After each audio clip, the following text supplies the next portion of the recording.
다 함께 사도신경으로 신앙 고백하심으로 4월 4일 월요일 새벽 예배를 시작하겠습니다.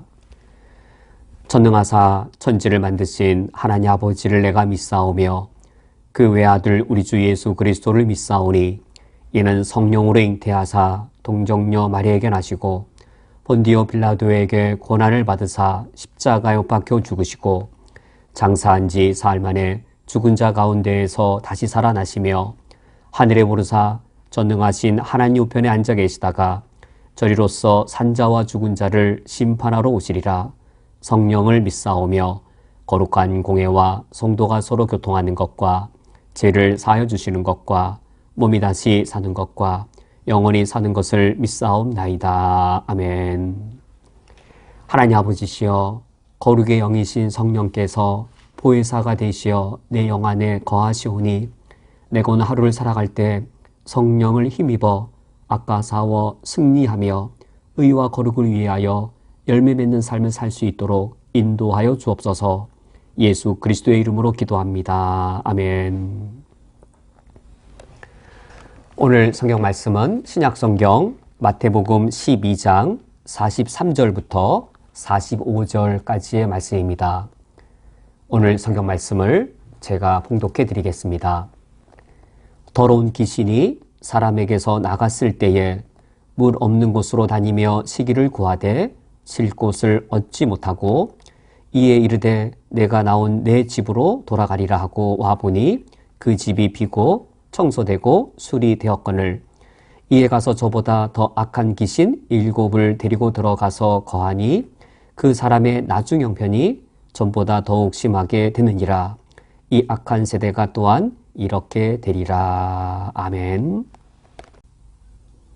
오늘 성경 본문은 오늘 본문보다 앞선 마태복음 12장 22절 이하의 사건을 배경으로 하고 있습니다. 22절 말씀에서 예수님께서는 성령을 힘입어서 귀신 들린 자를 치유해 주십니다. 그런데 바리새인들은 24절 말씀에 이 놀라운 이 장면을 목격하고도 오히려 예수님에 대해 귀신의 왕 바알세불을 힘입어 귀신을 쫓아낸 것이라고 예수님을 모함합니다. 사실 이 바리새인들이야말로 만약 그들이 순수한 마음으로 예수님의 놀라운 선포와 말씀을 들었다면 그들은 이스라엘 중에서 가장 먼저 예수님이 메시아란 사실을 깨달아 알아야 할 자들이었습니다. 만약 그들이 조금이라도 순수한 마음으로 예수님의 이 놀라운 표적들, 귀신을 내어 쫓고 눈먼 자를 보게 하고 말 못하는 자의 혀를 풀어서 말하게 하는 이 표적을 보았다면, 그들이 순수한 마음으로 바라보았다면 그들이야말로 이스라엘 중에서 예수님이 메시아란 사실을 가장 먼저 깨달아 알았어야 할 자들이었습니다.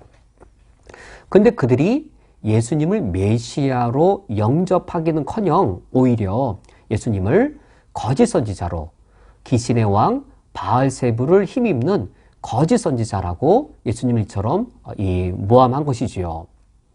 그렇다면 그 결과는 무엇이겠는지요?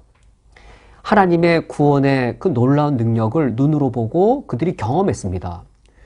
하나님의 구원하시는 놀라운 능력을 이처럼 목격하고도 그들이 고의적으로 예수님의 메시아 되심을 배척했을 때 그 결과는 무엇이겠는지요?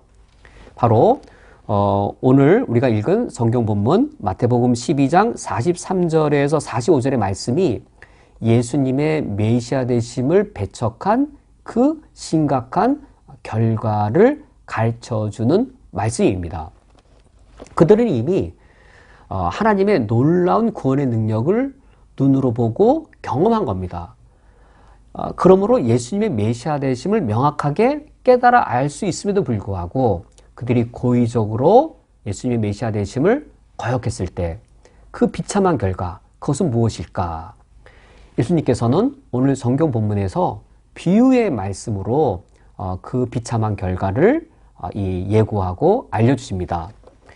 43절에서 45절 말씀을 읽어보면은 더러운 귀신이 사람에게서 나가고 그 더러운 귀신이 자신보다 더 악한 귀신 일곱을 데리고 다시 들어오는 이런 이야기가 나오는데 비유의 이야기입니다. 실제로 일어난 사건이 아니라 예수님의 메시아 되심을 거역했을 때의 비참한 결과를 설명하기 위해 예수님이 비유로 말씀하신 내용입니다. 그렇다면 이 비유는 귀신이 들렸다가 귀신이 나간 사람을 전제하고 있는 비유인데 그는 누구를 상징하는 것일까요? 본래 귀신이 들렸다가 하나님의 놀라운 구원의 은혜를 경험하고 나서 귀신이 나간 사람, 그 사람은 누구를 상징하는 것일까요? 그들은 바로 예수님의 메시아 되심을 배척하는 바리새인들, 그들을 상징합니다. 바리새인만 상징하는 것이 아니라 하나님의 놀라운 구원의 그 은혜를 눈으로 목격하고 또 자신의 삶으로 경험하고 나서도 그래서 그리하여 예수님의 메시아 되심을 명확하게 알면서도 불구하고 그들이 예수의 메시아 되심을 배척한 모든 유대인들, 그들을 상징하고 있습니다. 그렇다면 예수님의 메시아 되심을 고의적으로 배척한 이 악하고 음란한 세대, 그 결과는 무엇이겠는지요? 43절 말씀 이하에 보면 이 사람에게서 나간 더러운 귀신이 어떻게 행동하는지를 통해 알려주고 계십니다. 43절 말씀에 더러운 귀신이 사람에게서 나갔을 때 물 없는 곳으로 다니며 시기를 구하되, 유대인들의 사상 속에 귀신들은 물 있는 곳을 싫어하고 물 없는 마른 곳을 좋아한다고 합니다. 그곳에서 쉰다라고 여기는데 그런 유대인들의 그런 사상이 여기 담겨 있는 것이죠. 그런데 그 귀신이 쉴 곳을 얻지 못하였다라고 합니다. 과연 이 쉴 곳을 얻지 못한 귀신 어떠한 결정을 하게 되겠는지요? 44절 말씀에 이에 이르되, 쉴 곳을 찾지 못한 귀신이 이런 결정을 합니다. 내가 나온 내 집으로 돌아가리라. 그가 다시금 돌아갈 것이라고 귀신이 결심하고 와 보니 그 집이 비고 청소되고 수리되었거늘 이라고 말합니다. 이 사람을 집으로 여겨서 귀신이 그 사람 안에 거하는 것이지요. 자신이 나왔던 그 집 다시 되돌아가겠다라고 합니다. 되돌아가서 봤더니 그 집의 상태가 비어 있었고 청소되고 수리되어 있었습니다. 비어 있는 것은 무엇이고 청소되고 수리된 것은 무엇이겠는지요? 그 집이 비었다는 사실은 이스라엘이 하나님의 구원의 능력을 예수 그리스도를 통하여 경험했음을 말합니다. 예수님께서 성령을 힘입어서 이스라엘을 구원하시고 귀신을 내어 쫓은 것이지요. 그렇다면 그 비어져 있는 상태에 누가 들어오셔야 되는 것인가요? 내 속에 사탄이 왕노릇을 하였는데 예수 그리스도의 구원의 은총으로 내 영에 왕노릇하던 사탄을 내어 쫓았다면 나의 내 영혼의 빈 공간 속에 그 주인의 자리에 예수 그리스도를 메시아로 모셔 드려서 빈 집이 아니라 예수 그리스도로 채워진 집, 예수 그리스도가 왕이 되시고 예수 그리스도가 주인이 된 채워진 집으로 되어 있어야 하는 것이지요. 그러나 이스라엘 백성들이 그 당시 유대인들이 예수님을 통한 하나님의 구원의 은혜, 성령의 능력으로 베풀어진 하나님의 구원의 은혜를 경험하여 사탄이 자신에게서 떠나가는, 자신에서 나간 것까지만 그들이 누리고 그 자신의 마음속에 예수 그리스도를 메시아로 모셔드리진 않은 겁니다. 빈 상태인 겁니다. 그리고 수리되고 청소되고 수리되었다는 것은 무엇일까요? 예수님께서 이스라엘을 향해 유대인들을 향하여서 산상수훈의 올바른 이 천국의 이 법률들을 하나님 나라의 올바른 모습들을 말씀으로 가르치셨습니다. 그래 더러운 것들을 다 청소하신 것이죠. 예수님께서 이 오병이어의 기적을 일으키시고 그리고 또 이 눈먼 자를 보게 하시는 이런 놀라운 능력들을 통하여서 이스라엘 나라 안에 하나님 나라를 보여주셨습니다. 그러므로 단순히 귀신을 내어쫓은 것이 아니라 예수님의 놀라운 말씀과 놀라운 능력을 통해 이스라엘을 회복시키신 것이죠. 깨끗하게 청소하고 흐트러지고 무너졌던 이스라엘 나라를 다시금 수리하셔서 하나님의 나라가 될 수 있게끔 이스라엘 나라를 회복하신 겁니다. 이렇게 회복되었다면 당연히 예수 그리스도를 메시아로 모셔드리는 것이 마땅한데 이처럼 깨끗하게 청소되고 수리된 이 집이 빈 상태로 놓여져 있는 겁니다. 이 상태를 보고 왔을 때 45절 이에 가서 저보다 더 악한 귀신 7을 데리고 들어가서 거하니 그 사람의 나중 형편이 전보다 더욱 심하게 되었다라고 말합니다. 이제는 귀신이 한 명이 아니라 8귀신이 이제 그 사람 안에 집을 삼고 있는 것이죠. 귀신 들림이 더 심하게 되었다란 겁니다. 그러면서 45절 말씀에 이 악한 세대가 또한 이렇게 되리라라고 말씀하셔서 악하고 음란한 세대가 더 귀신 들림 바 되어져서 더욱 악하고 더욱더 음란하게 될 것임을 예수님께서 경고하셨습니다. 실제로 유대인들이 그와 같이 된 것이지요. 예수님을 메시아로 받아들이지 않고 배척한 정도가 아니라 십자가에 못 박아 죽이기까지 더 악하고 악한 자들이 되었고, 우리가 사도행전에 가서 보면 예수 그리스도의 그 교회를 핍박하는 것에 유대인들이 곳곳을 또 쫓아다니면서 더 악해진 모습들을 우리가 볼 수 있습니다. 이러한 사실들이 오늘 우리에게는 어떠한 모습으로, 어떠한 그릇된 모습으로 우리에게 나타날 수 있겠는지요. 악하고 음란한 세대가 예수 그리스도를 메시아로 바르게 영접하지 않았을 때 8귀신에 의해 그 귀신 들림이 더 심해지는 것처럼 오늘날 현대교회가, 오늘날 우리 한국교회가 그러할 수 있습니다. 진실로 예수 그리스도를 우리 메시아로 영접했다면 우리가 악하고 음란한 세대로부터 노임받고 벗어나야 되는 것이죠. 악함에서 노임받아서 선하게 되어야 되는 것이죠. 음란함에서 벗어나서 정결해지고 거룩해져야 되는 것이죠. 그런데 악하고 음란한 세대에 부합하게 예수 그리스도의 복음을 더럽혔을 때 우리가 더 귀신 들린 바처럼 되는 것이죠. 미국에 큰 부흥운동이 있었습니다. 찰스 피니가 이끈 대단한 영적 각성과 부흥운동이었습니다. 대단한 성령운동을 일으켰고, 찰스 피니가 가는 곳마다 수많은 사람들이 몰려들고 교회가 소위 말하는 커다란 이 부흥이 일어났습니다. 그러나 찰스 피니가 전한 복음이 물론 이 일면 올바른 복음의 측면이 있었지만 전체적으로는 그릇된 내용들이 심각한 오류를 포함하고 있는 말씀이었습니다. 그러나 사람들은 찰스 피니의 전하는 그 복음 메시지의 그릇됨보다 그 뜨거움, 사람들의 열광하는 것, 많은 숫자가 모이는 것, 교회당이 차는 것, 그것만을 중시 여겼던 것이죠. 정말로 교인이 많이 모여들고 교회가 뜨거우면 많이 사람들을 몰려들게 한 그 복음이 참복음이라고 인정받을 수 있을까? 성도들의 마음을 뜨겁게 하면 그 뜨겁게 한 결과만을 가지고 그 복음이 정말로 필요한 복음이라고 우리는 신뢰할 수 있을까?입니다. 찰스 피니가 가는 곳마다 정말로 뜨거운 부흥운동이 일고 많은 수가 모이고 교회당이 가득 찼지만 100년이 지난 후에 그 지역이 어떻게 되었을까요? 이렇게 비유합니다. 푸른 초장에 많은 풀들이 우거져 있었습니다. 찰스 피니가 지나가는 곳마다 부흥의 불꽃이 일어났습니다. 그런데 그 부흥 운동이 휩쓸고 지나간 그 자리는 검게 탄 그냥 잿더미에 불과했습니다.